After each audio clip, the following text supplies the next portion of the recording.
नमस्कार प्रिय बच्चों, आज हम बाल महाभारत के अंतर्गत एक नवीन अध्याय प्रारंभ कर रहे हैं, पांडवों की रक्षा। कथा के पूर्व क्रम में हमें पता है कि किस प्रकार से दुर्योधन ने वाणाव्रत में पांडवों को चलाकर मारने का प्रयास किया और पांडव वहाँ से किसी तरह से बच निकले। और वहाँ से निकल कर के बेटा वो लोग जो हैं उन्हें वहाँ इतना खतरा महसूस हुआ कि वो लोग वहाँ से चल कर के और बाहर आ गए, सुरंग बना करके उससे बाहर निकल गए।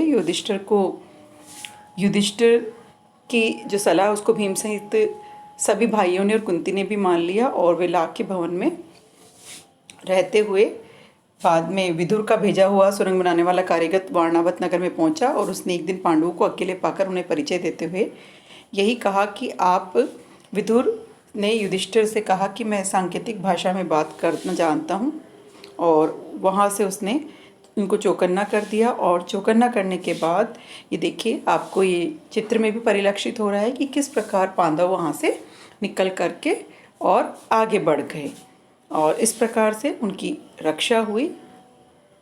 अब वो जो है वहाँ से निकल कर के कहाँ आते हैं ये हम देखेंगे कि वे वहाँ से तो निकल गए और फिर वहाँ से वे जंगल में पहुँचने पर भीम ने देखा कि रात भर जगे रहने से चिंता के भय से जो है पीड़ित होने के कारण चारों भाई जो है बहुत थक गए थे और फिर उन लोगों ने जैसे तैसे अपना समय व्यतीत किया। और ये सब देख करके वे आगे जाते हैं और वहाँ पे भीमसेन के हृदय जो है वो बहुत ही शोक से भर जाता है।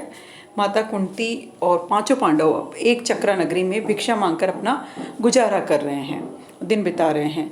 एक दिन पांचों भाई जो है पांचों भाई जो हैं वो भिक्षा के निकल जाते हैं तो कुंती जो है बड़ी बेचैन होती है और जब लौटने में देर होती है तो कुंती के मन में भी अलग प्रकार की आशंकाएं आती है।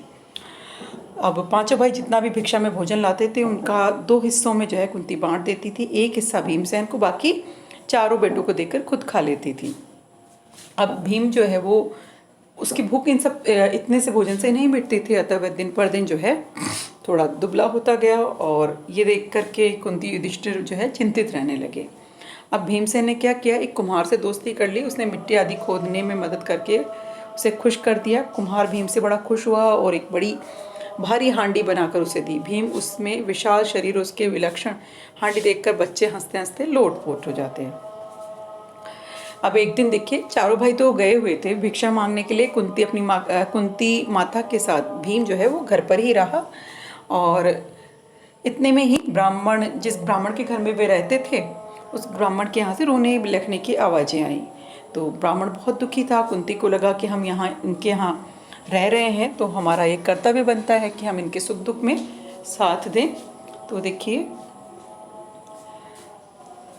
वो ब्राह्मण से पूछते हैं तो उसकी पत्नी से कह रहा था कि कितनी बार मैंने तुम समझाया कि संदेह नगरी